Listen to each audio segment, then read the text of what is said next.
ప్రాథమిక విద్యలో హిందీ బోధన దిశగా మహారాష్ట్ర ప్రభుత్వం అడుగులేస్తోంది. ఇది సరికాదని ప్రాథమిక దశలో హిందీ విద్యా బోధన అవసరం లేదంటున్నారు ఠాక్రేలు. అయితే వీరి మాటలను సర్కార్ పట్టించుకోవట్లేదు.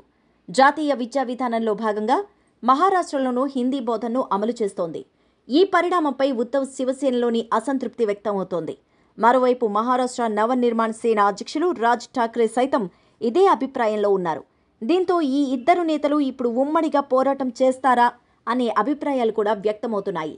దశాబ్దాల క్రితం విడిపోయిన ఉద్ధవ్, రాజ్ ఠాక్రేలు కలిసి ముందుకు వెళ్తారన్న అభిప్రాయాలు నిజం చేస్తూ కామెంట్స్ చేశారు ఉద్ధవ్ ఠాక్రే.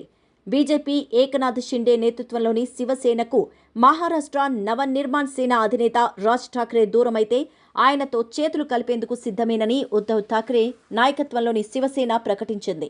దూరమైపోయిన ఇద్దరు సోదరులు తిరిగి దగ్గరకు వస్తారన్న ఆలోచన మహారాష్ట్ర ప్రయోజనాలకు వ్యతిరేకంగా పనిచేస్తున్న వర్గాలకు ఆందోళన కలిగిస్తోంది. దాదాపు 2 దశాబ్దాల క్రితం వేరుపడిపోయిన ఉద్ధవ్, రాజ్ ఠాక్రేలు ఇటీవలే గతం మరిచి తిరిగి ఒకటి కావాలన్న ఆకాంక్షను వెల్లడిస్తూ పత్రికా ప్రకటనలు కూడా చేశారు. మహారాష్ట్ర ప్రయోజనాలకు విఘాతం కలిగిస్తున్న వారిని దూరం పెడితే రాజ్ ఠాక్రేతో తనకున్న చిన్న విభేదాలు విస్మరించడానికి తాను సిద్ధమన్నారు ఉద్ధవ్.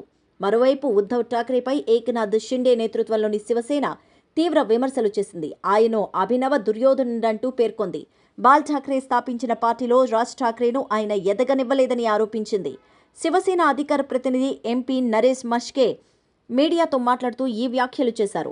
క్షీణిస్తున్న పార్టీని కాపాడుకోవడంలో భాగంగానే ఉద్ధవ్ ఠాక్రే ఈ చర్యలు చేపట్టారని విమర్శించారు. యూటీబీ వర్గంలో జనాలను ఆకట్టుకునే నేత లేడు. దీంతో వారు రాజ్ ఠాక్రే వైపు మొగ్గు చూపిస్తున్నారన్నారు. లోక్సభ, రాజ్యసభల్లో పార్టీ అస్తిత్వ సంక్షోభాన్ని ఎదుర్కొంటోంది. ఇక ఉద్ధవ్ ఠాక్రే అభినవ దుర్యోధనుడు. పార్టీలో రాజ్ ఠాక్రేను కీలక బాధ్యతలు అప్పగించాలని బాలాసాహెబ్ కోరినా ఆయన్ను పార్టీలో ఎదగనివ్వలేదు అంటూ ఆరోపించారు.